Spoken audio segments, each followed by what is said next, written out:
Have you ever felt like you're just constantly searching for something more?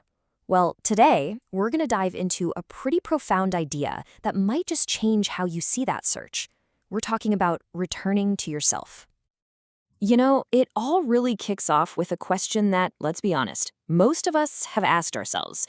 Whether we're feeling stuck or stressed out or just kind of lost, we wonder, how do I get there? How do I reach that point of real peace, of freedom?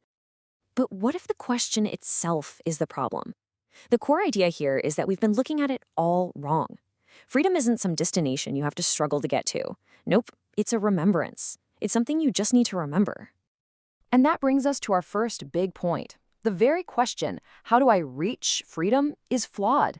Because the second you say reach, you're implying there's a distance between you and it. You're creating the very illusion that keeps you stuck. Just think about it for a second. The moment you start searching for something, you've already decided you don't have it. You've turned freedom into this external goal, this prize at the end of a long race. But what if it's not out there at all? What if just stopping the frantic search is the very first step to realizing it's been here the whole time? So if this search isn't out there, then where do we even look? Well, the journey turns inward, and it all starts with this gentle act of letting go of the you that you think you are. Now, I know that can sound a little intimidating, right? Letting go of you, but it's not about erasing your personality. It's really just a shift in perspective. It's this subtle but incredibly powerful realization that you are not your labels. You're not your life story. You're the consciousness, the quiet awareness that's observing all of it. So here's the crucial distinction. Your name, whether it's Rahul or Yashpal or Sarah or Mike, it's just a temporary label. Your job, your role in your family, these are like costumes you wear. But the real you is the one who is aware of the name, the one watching the character play its part. And seeing that difference, well, that's where the light starts to crack through. Look, I get it. This can feel a little abstract. So to make it really concrete and easy to grasp, our source material gives us two fantastic metaphors, the cup and the player.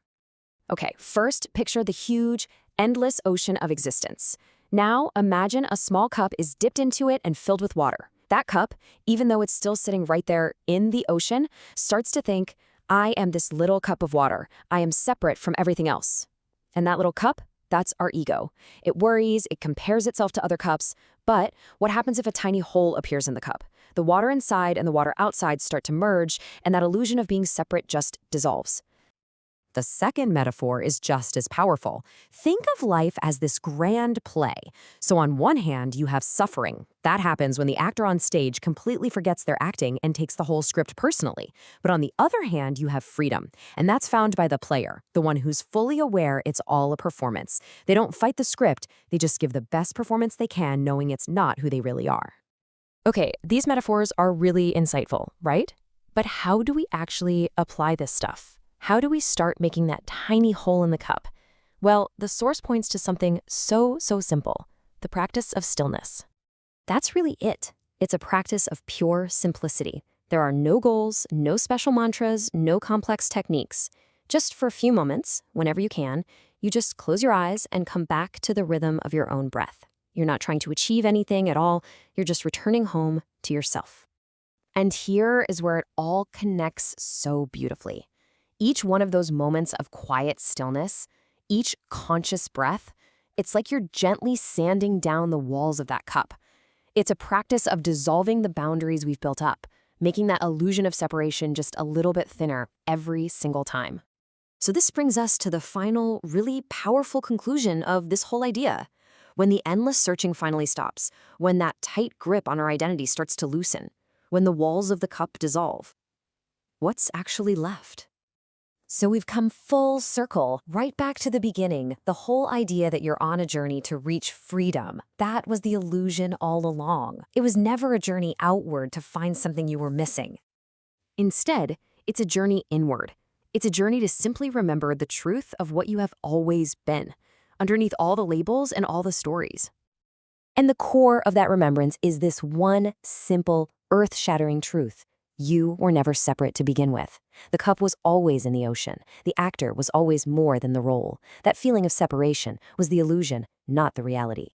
And that leaves us with this one final, resonant thought. You don't have to build freedom or earn it or achieve it. You simply have to let all the unnecessary things fall away. Because freedom is your natural state. It is what remains.